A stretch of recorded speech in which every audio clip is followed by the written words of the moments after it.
This week on Phil's Tax Hacks and Other Retirement Facts, let's talk about Social Security, some claiming tips for family situations, and some of the changes that have recently gone in. So let's get into it this week here on the podcast.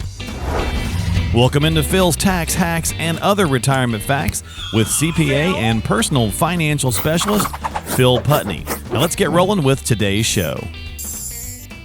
Hey everybody, welcome into Phil's Tax Hacks and Other Retirement Facts with Phil Putney and myself once again, back with you guys to talk investing, finance, retirement, and Social Security. Phil is on the docket to chat about today. Some changes there, my friend. So let's dive into it a little bit. Should we start with the Social Security Fairness Act? I think that's what it is. Yeah, I mean, that's the kind of the biggest news. So let's go ahead and touch on that to begin with. So so they are Biden ran his pen again before he leaves. At the time we're taping this, it's about a week ago, I think this happened. But so basically, changed the windfall protection, elimination protection thing. What's that? So the windfall elimination protection. WEP, and then government pension offsets, so GPOs. So, I mean, basically what this comes down to is for those workers that have kind of a dual career, think of it that way. You know, so they work. A lot of government workers. Yeah, government workers. So some kind of a governmental type of job. Typically, it's like safety. You know, fire, police are two of the most common that affects. So that type of a career, from that, they did not pay into Social Security, but they have a pension. You know, so you might have worked there first or second, doesn't really matter, but you have a career with an earning history there that did not contribute to Social Security. But for that earning history, now you do have a pension from that company.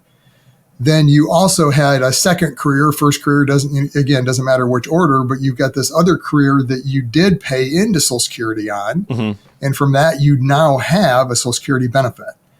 And the way the law has worked to this point is depending on the size of that pension, that governmental pension, it could eliminate some, not all, but a vast majority of that Social Security benefit. And that's where the WEP is for the actual earner themselves. So if they had that scenario, they could end up losing, could be a substantial amount of their Social Security benefit. Then the GPO, that is for like the surviving spouse. You know, so if you have your own earning history, but you also now are entitled to this pension from a spouse, well, then they're going to do kind of the same thing. They're going to reduce what your Social Security benefit is based on that.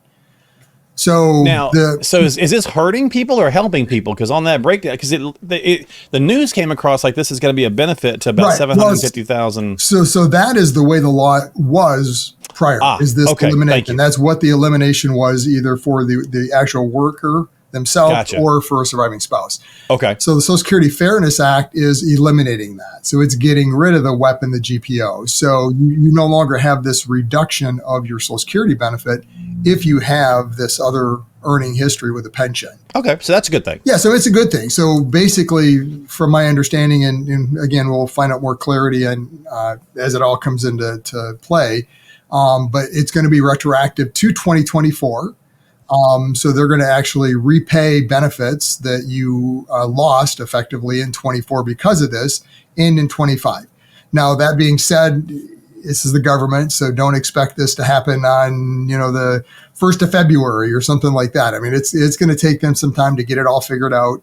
There's nothing you need to do. I mean, if this is you and you're going to end up benefiting from this, there's nothing you need to do. You don't have to file some form. All you have to do is make sure that your information is correct, as far as your direct deposit information, your address, all that online with Social Security, which if you're getting the benefit, you should have already done that anyways. So yeah. Okay. Yeah. So that's the good news. There's really no action you need to take on your side. Yeah. So for retirees in that scenario, it actually can be a pretty significant windfall for them. Nice. So, I mean, I've got one client that, we've been working with for years. He's a firefighter. He was actually a fire chief for City of Detroit. And he's got a pretty decent pension, around $80,000 a year from that job. But he also had another career where his Social Security benefit was in the $25,000 to $3,000 a month range. Oh, okay. But that ended up getting cut down to like $300. Oh, wow. With this WEP. So, I mean, that was the effect on him. So as he entered retirement, I mean, it's still, that's a good retirement, $80,000 in a pension, but not as good as what it looked like it potentially would be.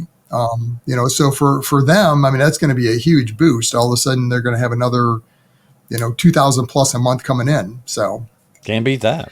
So it'll be a good income. We'll see what the tax side of it is now, right? Because now you got all the extra Social Security benefit, and by the way, that's taxable. At least the way it stands now. But Trump's talked about making that not taxable. So. Yeah, as we talked about, that'll be a tough one. Yeah, that'll be a tough one to get done, but we'll see. It'd be great, but we'll see. And of course, the CPA brain in you immediately thought about that as well. It was yep, the income's great, but now we got to think about the tax. Yeah, Uncle Sam's there with his hand out. So, but it's always at the end of the day, you still get more money net of taxes. Yeah. So. All right.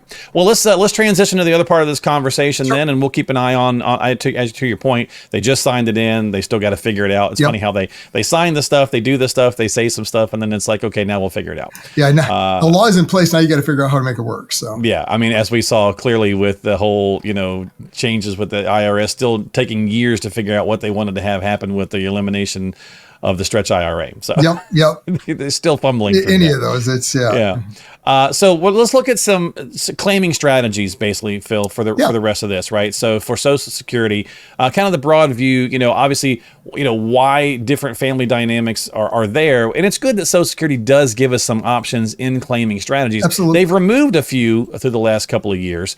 But there's still some things to kind of break down. So let's just jump into a couple. Let's just start with primary single income households. That's not as popular anymore. We don't see it as much. Correct. But what are some things to know if you are a single, primary earner, single household kind of thing, where one person stays at home, takes care of the kids, and the other person goes to work? Yes. I mean, the biggest thing to keep in mind there is that the spouse that either doesn't have a work history long enough, they don't have the 40 credits to qualify on their own, right? For Social Security, or maybe they didn't work at all. They still are entitled to a spousal benefit. So they're gonna get half of the other earning spouse's benefit at their full retirement age.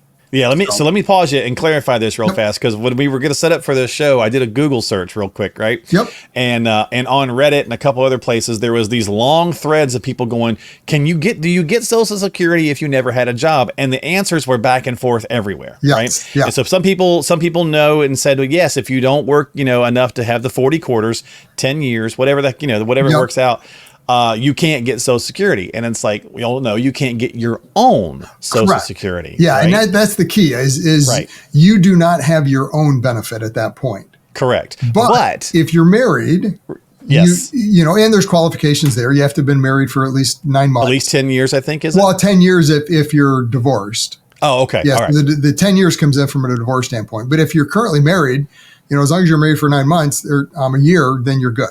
I mean, there's nothing you have to worry about. Well, and to that point, it was funny because people will be like, wait a minute, how did my grandmother, who never had a job, get Social Security when my grandfather died? It's like, this is why. Correct. Right? So now the other caveat, or I guess the stumble piece, Phil, does the primary person have to file before the spouse who never worked can get Social Security? Does the primary have to file first? Yeah. And so that's one of the changes they made. And it's been probably a little over 10 years ago now. Okay. That it used to be that primary earner could, at their full retirement age, at this point, probably 67, somewhere between 66 and 67, they could do something called file and suspend, which was kind of a loophole in the law that allowed then the spouse to be able to collect spousal benefits against them because they technically filed, even though they filed but immediately suspended. So the change that they made with that law was not eliminating the file and suspend, but just changing how it works so that now if you do file and suspend, when you suspend, it stops not only your benefit, but any benefit attached to it, like a spousal benefit. So long way around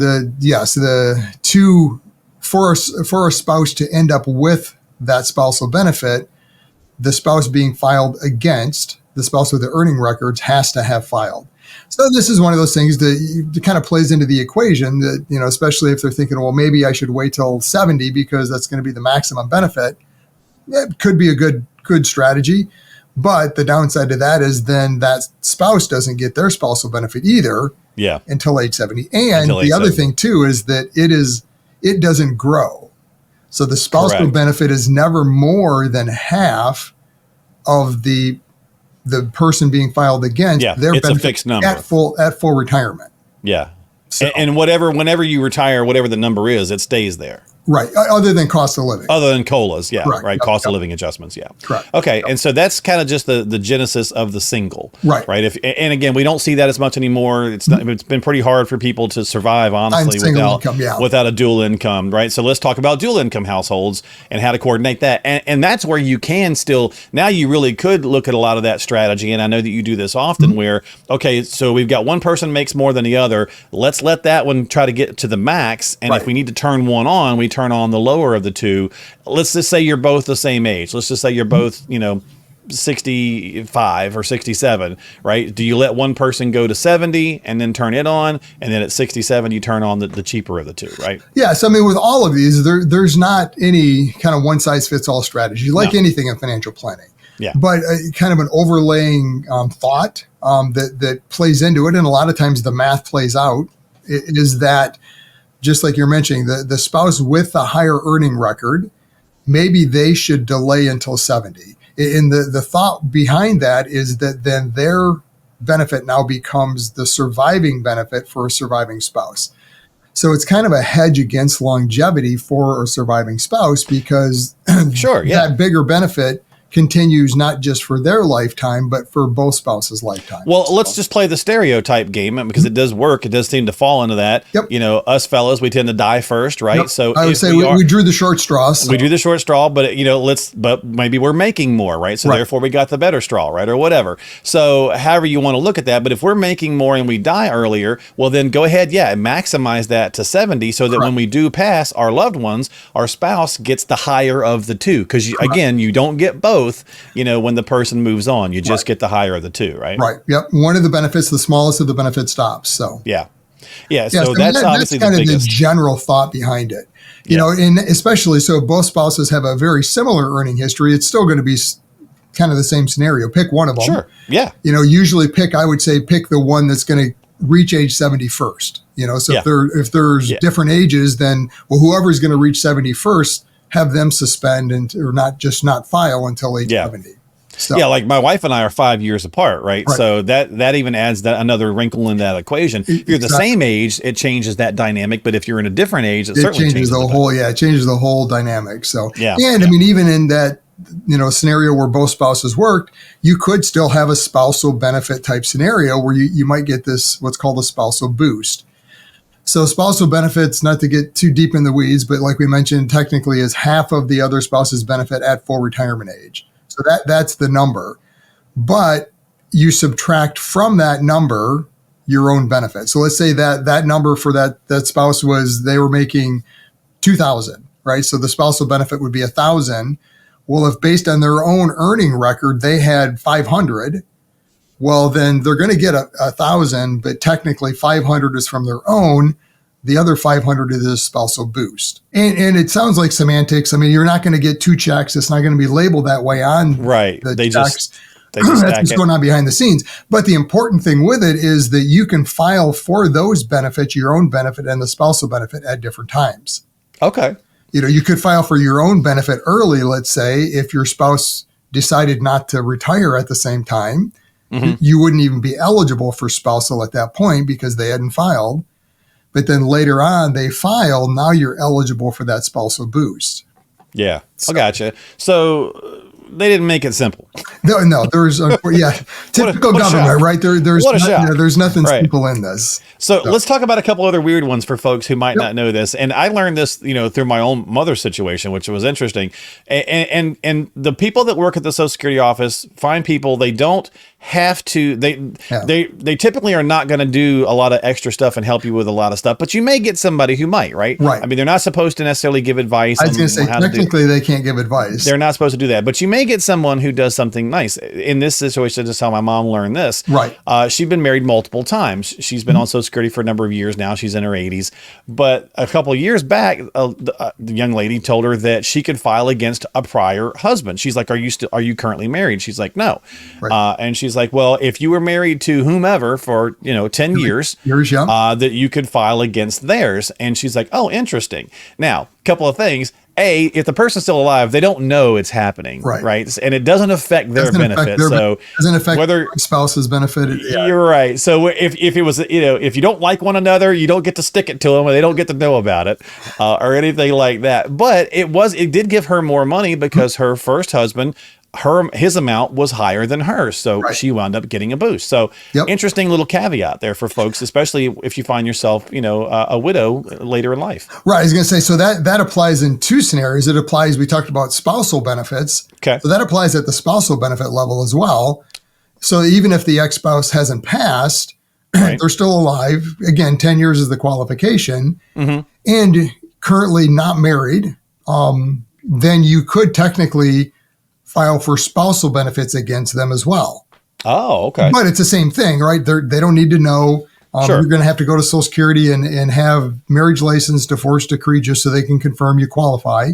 Right. And then obviously identifying information for that ex-spouse. So, but from a survivorship standpoint, and this is, I always joke in the class and say, you need to kind of keep tabs on your ex-spouses, because ultimately, if something happens to them, then you could be entitled to 100% of their benefit as a survivor. Which was the situation here. Yeah. And I always joke and say, this isn't a planning technique, so I don't want to hear any crazy X stories of, accidents happening, but let's not do that. The reality is that if something does happen to an ex-spouse and you've been married for the 10 years and your benefit is lower than what their full benefit was, whatever age they were at, then you could get this higher benefit by filing that surviving benefit against them. Yeah, and it's funny how people think too, because so one of my siblings, the person she filed against is their father, right? Yep. And I have a different dad, and they were like, that doesn't seem fair. That doesn't seem cool. And I'm like, well, two things with this equation. Why are you upset about our mother getting extra money? It's not going to affect anything. It doesn't affect the person if they were still alive, and they're not alive. So what difference does it make? Right. That's right. So it's one of those things where, if you do feel like that could cause some family dynamic, don't, because again, it's all behind the scenes. None of it really, whether the person's alive or not, it's just not put out there. So it's not a big deal, right? Right. But again, just keep track of it, because if that is your scenario, if you have been married in the past, especially if it's been more than 10 years, and if you have been married multiple times and, let's say even two. You can only claim against one. You can't do multiples, right? Two of those were more than the 10 years. You get the pick, right? So you get the option, right? You get one of the benefits. You get yours, or you get a surviving benefit or a spousal, however it works. But you're not going to get. I can't stack these up, right? It's not like coupons where you can add this one and this one and this one. So. I was just getting ready to say, I've got a friend out there, and you know who you are, has been married multiple times. You can't do that. You can't. You can't stack them up, right? The Tax Smart Retiree is your comprehensive guide to mastering tax efficiency for a flourishing retirement. You will find indispensable advice and actionable strategies designed to enhance tax savings, maximize Social Security benefits, protect against market volatility, and develop a customized retirement plan. To get your free ebook, click the link in the show notes of today's episode and download your copy of the Tax Smart Retiree right now. We'll do a little more here before we wrap up. Yep. What about understanding the difference between SSDI and then SSI, especially if you maybe have a disabled family member, right? Something like that. Yeah, so that gets into, and we probably can do a whole show on that. So probably SSDI is Social Security disability income. So that is, again, for a worker who has or is disabled now. There's a whole process you have to go through with Social Security to get that. Kind of the simple version of it is that it basically entitles you to your full benefit, whatever it would be at 67 to 67 early. So if you get disabled in your 50s and you qualify, well, then effectively you can get whatever you would get at your full retirement age, but you get that early because you're disabled.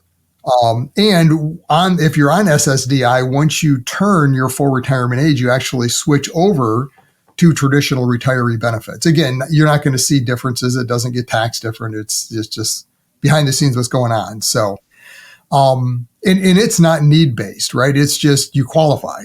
You've got an earning history and you are no longer able to work. And again, all the qualifications you have to go through for that, you could be entitled to Social Security disability, SSDI.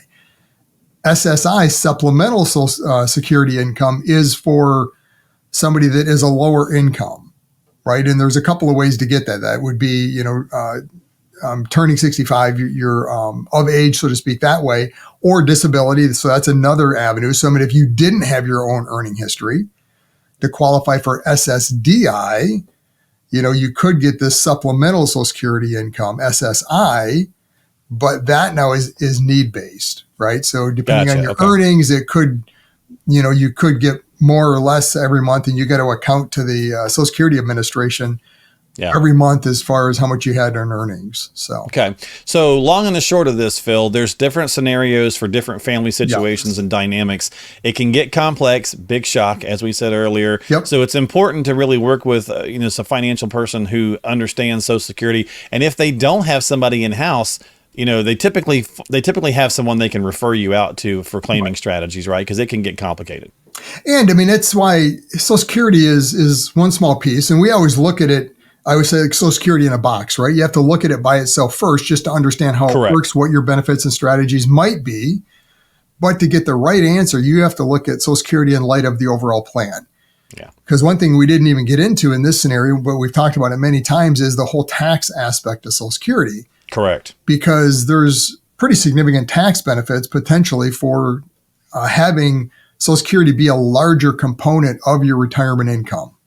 So again, high level, generally, the more of your retirement income that comes from Social Security, the lower the taxability ends up becoming, just because of how that provisional income formula works. Every scenario is different, but just kind of keep that in the back of your mind, that it's not just run the math on Social Security. That's where you start. But then how does that play out with everything? So I always love the fact that your CPA brain is kicking. I can't turn it off. Turn it off. You've been doing it too long. That's right. That's going to do it this week for Phil's Tax Hacks and other retirement facts. Make sure you're having conversations with qualified professionals who can, walk you through these scenarios. They do get a little complex. As always, if you need some help, we got links below in the show notes. Reach out to Phil, have a chat for yourself, and don't forget to subscribe to us on Apple, Spotify, and YouTube. So we'll see you next time here on Phil's Tax Hacks and other retirement facts. Phil, we'll talk next time after the inauguration, and we'll see if anything's happened within the first couple of days. What's going on? I'm sure it's going to be interesting. It'll be interesting. So we'll catch you later right here on the podcast.